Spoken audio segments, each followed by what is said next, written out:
मोक्षमार्गस्य नेतारम् भेतारम् कर्मभूभृताम् ज्ञातारम् विश्वतत्त्वानाम् वन्दे तद्गुणलाब्धये वन्दे तद्गुणलाब्धये।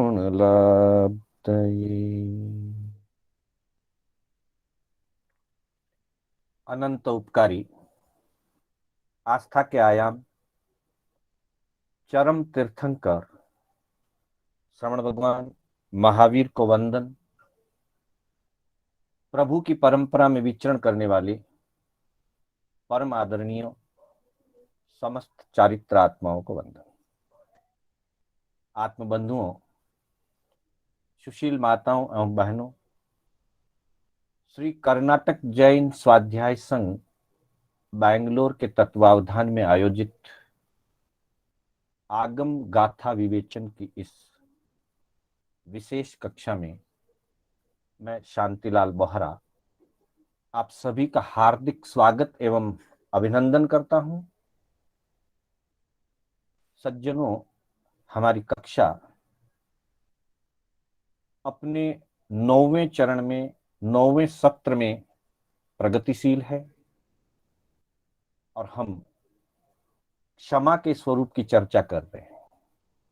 इससे पूर्व हमने धर्म, विनय, आत्मा, कर्म, अप्रमत्त साधना, भाषा विवेक, श्रावक एवं प्रतिक्रमण, इन 8 विषयों पर विभिन्न आगमों के माध्यम से परमात्मा की वाणी का चिंतन मनन श्रवण करते हुए स्वाध्याय किया और अभी हम क्षमा के स्वरूप की चर्चा करते हैं। आज क्षमा के स्वरूप की हमारी चौथी कक्षा है। इससे पूर्व क्षमा के आदान प्रदान के रूप में हमने खामेमी सव्वे जीवा खमंतु में मिट्टी में सव्व भूयेसु वैरम मज्जम न केणई आवश्यक सूत्र के माध्यम से क्षमा का आदान प्रदान करते हुए इस बात की प्रतिज्ञा की कि संसार के समस्त जीवों पर मेरी मैत्री भावना है। मैं स्वयं सबको क्षमा करता हूं और दूसरों से क्षमा चाहता हूं। सब मुझे क्षमा करें, मेरा किसी से वैर नहीं है। यह क्षमा का मूल आधार है। यह गाथा क्षमा की मूल आधारभूत गाथा है। फिर दूसरी गाथा में हमने संयति राजा के प्रसंग से अभयदान स्वरूप क्षमा की भावना जो गर्दभाली मुनि के द्वारा संयति राजा को क्षमा स्वरूप अभयदान दिया गया, उसकी चर्चा हमने उत्तरार्जन सूत्र के माध्यम से की थी। अभओपत्थिवा तुज्जम अभयदाया भवाहिय अनिच्चे जीवलोगम्मी किम हिंसाए प्रसज्जसी। यह एक गाथा, यह एक क्षमा के रूप में अभयदान राजा संयति के जीवन को आमूल चूल परिवर्तित कर देता है और राजा स्वयं भी अभयदाता बन करके संयम की साधना पर चलते हैं, मोक्ष को प्राप्त करते हैं। उसके बाद तीसरी गाथा में हमने हरिकेशी मुनि के माध्यम से क्षमा के उत्कृष्ट स्वरूप को जाना कि चाहे जैसी परिस्थिति हो, एक साधक आत्म साधना में रमण जब करता है, आत्म साधना में रमण करता हुआ साधक किसी के प्रति मन में भी द्वेष की भावना नहीं लाता। चाहे कोई सताए, चाहे कोई अपमानित करे, तिरस्कृत करे और चाहे कोई पूजा करे, वो अपने मन में राग द्वेष नहीं करते हैं। और इसी भावना को व्यक्त करते हुए हरिकेशी मुनि ने उस आश्रम के आचार्य और विद्यार्थियों के सामने यह भावना व्यक्त की थी कि पूविम च इन्निम च अनागयम च मण पदोसो न में अथि कोई जक्खाहु वेया वडियम करेंती तमहाहु ए निहया कुमारा। वो कहते हैं कि मेरे मन में पहले भी कोई द्वेष नहीं था, वर्तमान में भी नहीं है, और आगे भी कभी मैं इस बात को, इस प्रसंग को याद ही नहीं करूंगा कि ऐसा कुछ घटित हुआ। इतनी उत्कृष्ट क्षमा की जो भावना है, यह बहुत विरले महापुरुष में, विरले साधक पुरुष में ही ऐसी भावना जग सकती है। तो इसमें क्षमा का जो मूल स्वरूप है, क्षमा भाव जो है, क्षमा भाव की अभिव्यक्ति इस गाथा में हुई है। और इसी कड़ी में हम आज आगे बढ़ते हुए क्षमापणा से क्या लाभ है, इसकी चर्चा करने जा रहे हैं। आज की गाथा उत्तरार्जुन सूत्र के सूत्र रूप में हमारे सामने प्रस्तुत है, और इस गाथा में जो भाव कहे गए हैं, इस सूत्र में प्रभु के समक्ष परीक्षा की गई कि क्षमापणा से जीव को क्या लाभ होता है। इसमें बताया गया है, क्षमा वणयायनम भन्ते जीवे किम जनियई। स्लाइड क्लियर नहीं आ रही है, थोड़ा सा ध्यान दीजिएगा। खमावणयायनम भन्ते जीवे किम जनियई। प्रभु उत्तर में फरमाते हैं, खमावणयायनम पलहायन भावम जनियई। पलहायन भाव मुव गए य सव पाण भूय जीव सत्तेसु मित्ति भाव मुप्पा एई। मित्ति भाव मुव गए यावी जीवे भाव विसोहिम काऊण निभये भवई। अर्थात बंधुओं, इस गाथा के माध्यम से, इस सूत्र के माध्यम से प्रभु महावीर ने जो बात फरमाई है, प्रभु महावीर ने जो सूत्र हमें दिया है, प्रश्नोत्तर के माध्यम से इसकी चर्चा हमारे सामने आई है। उत्तरार्जुन सूत्र का 29वां अध्ययन, और इस 29वें अध्ययन में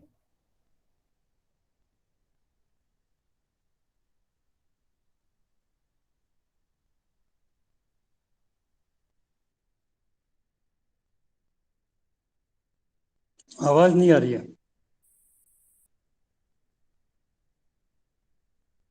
मास्टर जी आवाज नहीं आ रही है।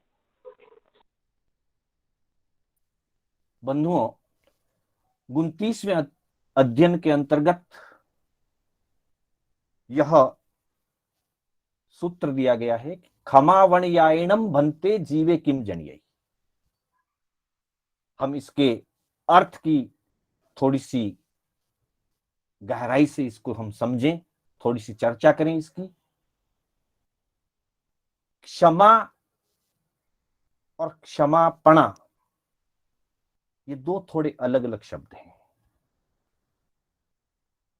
दोनों के मूल भाव वही है, पर प्रक्रिया रूप में दोनों में थोड़ा अंतर है। यहां क्षमा वणयायनम मतलब क्षमापणा से, क्षमापणा का अर्थ इस रूप में लें कि जहां साधक स्वयं क्षमा याचना करता है और दूसरों को क्षमा प्रदान करता है। जहां क्षमा याचना और क्षमा प्रदान, अर्थात क्षमा का जहां आदान प्रदान होता है, उस अवस्था को क्षमापणा कहते हैं। क्षमा भाव में सिर्फ क्षमा प्रदान की जाती है, लेकिन क्षमापणा के अंतर्गत आदान और प्रदान दोनों है। तो यहां प्रभु से परीक्षा की गई कि क्षमावण यायणम बनते जीवे किम जनियई, अर्थात अहो भगवन, क्षमापणा से अर्थात क्षमा मांग लेने और क्षमा प्रदान कर लेने से जब क्षमापना की पूर्णता हो जाती है, उससे जीवे किम जनियई, जीव किस गुण को प्राप्त करता है अथवा जीव को क्या प्राप्ति होती है। उसका उत्तर बताया, क्षमावण यायणम पलहायण भावम जनियई, क्षमापणा से जीव को प्रहलाद भाव की प्राप्ति होती है। प्रहलाद भाव का अर्थ है आनंद, अंतर का आनंद, आंतरिक अनुभूति में प्रसन्नता, अंतर मन की प्रसन्नता जिसको कहते हैं। अंतर मन की प्रसन्नता भावों पर निर्धारित होती है। सामान्य जो हमारी खुशी होती है वो वस्तुओं पर आधारित होती है, संयोग पर आधारित होती है। सामान्य जो खुशी के भाव हैं व्यावहारिक दृष्टि से, वे वस्तु के संयोग पर निर्भर करते हैं।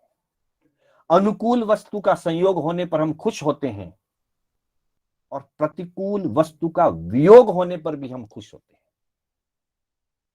लेकिन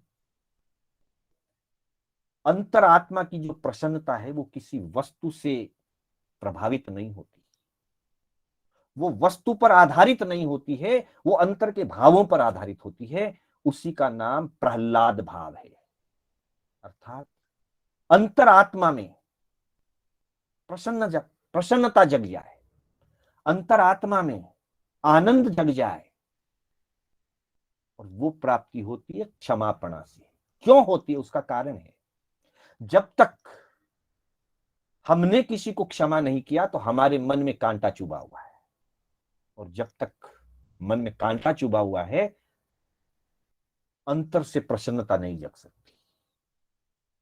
और यदि हमने किसी का अपराध किया हुआ है, हमने किसी को कष्ट पहुंचाया हुआ है और हमने क्षमा याचना नहीं की, सामने वाले ने हमको क्षमा नहीं किया, वहां तक भी हमारे मन पर बोझ रहता है, मानसिक बोझ रहता है, और मन पर बोझ लेकर के व्यक्ति आनंदित नहीं हो सकता। इसलिए कहा कि जब क्षमा का आदान प्रदान हो जाता है, क्षमा का आदान प्रदान होने का मतलब है क्लेश खत्म हो गया, कलह मिट गया, क्लेश खत्म हो गया, कषाय खत्म हो गई। और जहां कषाय मिट जाती है, क्लेश मिट जाता है, तब निश्चित रूप से अंतरात्मा में प्रसन्नता की अनुभूति होती है। उसी प्रसन्नता की अनुभूति का नाम है प्रहलाद भाव। तो ऐसा प्रहलाद भाव उत्पन्न होता है। उसका क्या परिणाम? प्रहलाद भाव उत्पन्न होता है तो उससे आगे क्या प्राप्त होता है, उसके लिए प्रभु फरमाते हैं कि पलहायण भाव मुव गए। प्रहलाद भाव के उत्पन्न होने से, प्रहलाद भाव प्राप्त होने से सव पाण भूय जीव सत्यसु मित्ति भावम मुव गए।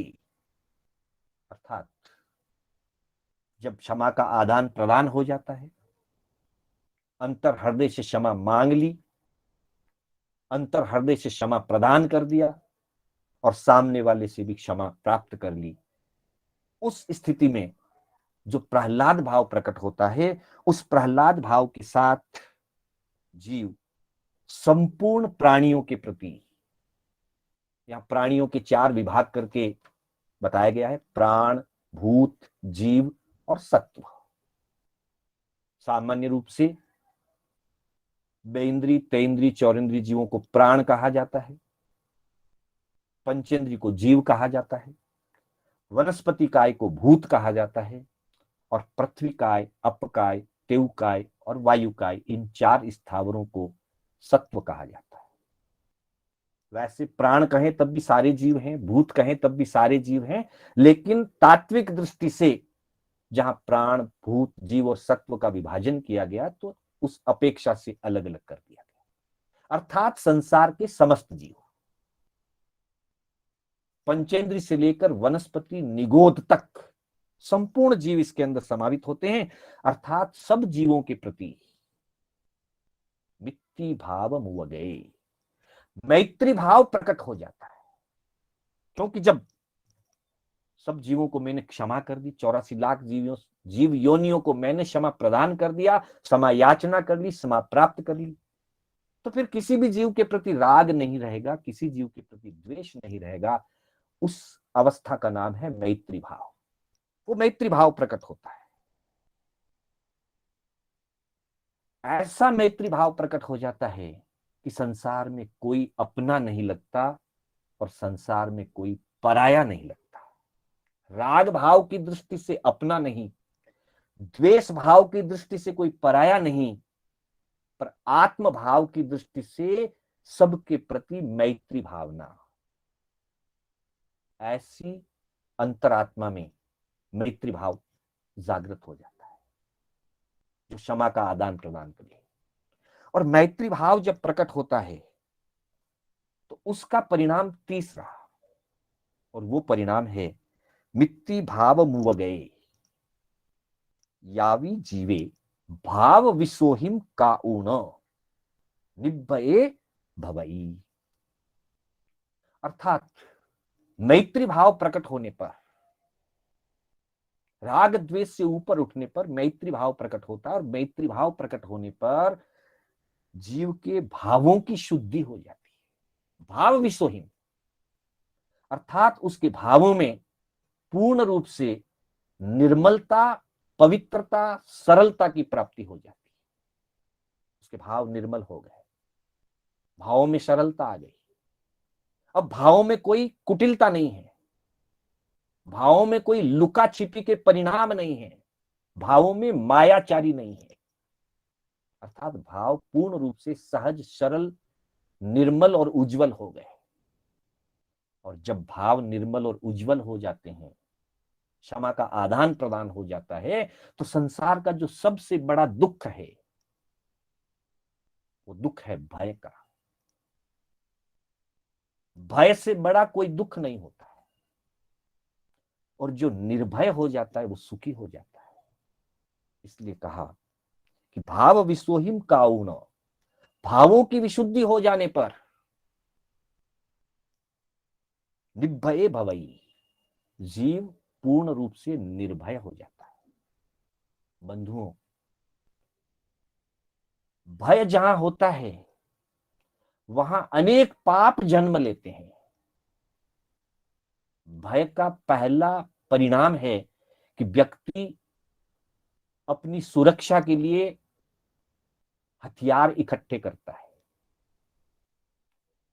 अपनी सुरक्षा के लिए विभिन्न प्रकार की व्यवस्थाओं का निर्माण करता है, विभिन्न प्रकार के आरंभ समारंभ करता है भय से बचने के लिए। फिर भी भय से बच नहीं पाता।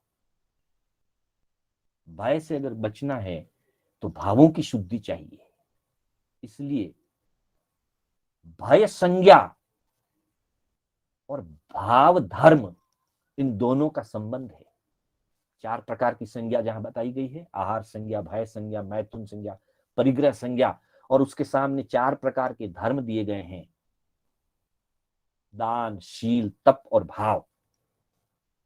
परिग्रह संज्ञा दान देने से टूटती है, मैथुन संज्ञा शील पालन से टूटती है, आहार संज्ञा तप करने से टूटती है, और भय संज्ञा शुभ भावों से टूटती है। इसलिए कहा कि जहां भाव विशुद्धि हो जाती है, भाव विसोहिम काऊन निभये भवई, जीव निर्भय हो जाता है। और जो निर्भय होता है वही सुखी हो सकता है, भयभीत कभी सुखी नहीं होता। इसलिए ज्ञानियों के पास अथवा ज्ञानियों को वंदन करते हुए हम सबसे प्रमुख गुण के रूप में, तीर्थंकरों के प्रमुख गुण के रूप में हम कहते हैं नमो जिनानम जिय भयानम। उन जिनेश्वरों को नमस्कार है जिन्होंने भय को जीत लिया, अर्थात निर्भय हो गए। निर्भय होने का मतलब है जिनेश्वर बनना, और क्षमा भाव की पूर्णता जीव को जिनेश्वर बनने तक ले जाती है, जिनेश्वर बनाती है। क्षमा से कषाय मुक्त हो जाते हैं, क्षमा से कषायों से ऊपर उठता है जीव, और कषायों से ऊपर उठ करके वीतराग बनता है, और वीतराग बन करके सर्वज्ञ बन करके निर्भय होकर के अनंत सुखों में लीन होता है। तो क्षमा भाव जीव को सुखी बनाने का, निर्भय बनाने का एक मुख्य धर्म अंग है। हम अपने जीवन में क्षमा को स्वीकार करें, क्षमा का आदान प्रदान करें, और निर्भय बनकर के भाव विशुद्धि लेकर के संसार के समस्त जीवों के प्रति मैत्री भाव को प्रकट करें, मैत्री भाव को जगाएं। इन्हीं शब्दों के साथ मैं अपनी कक्षा को विराम देना चाहूंगा। मेरे बोलने में कोई स्खलना हुई हो अथवा जिनाज्ञा विपरीत कथन हुआ हो तो उसके लिए बारंबार मिच्छामि दुक्कडम।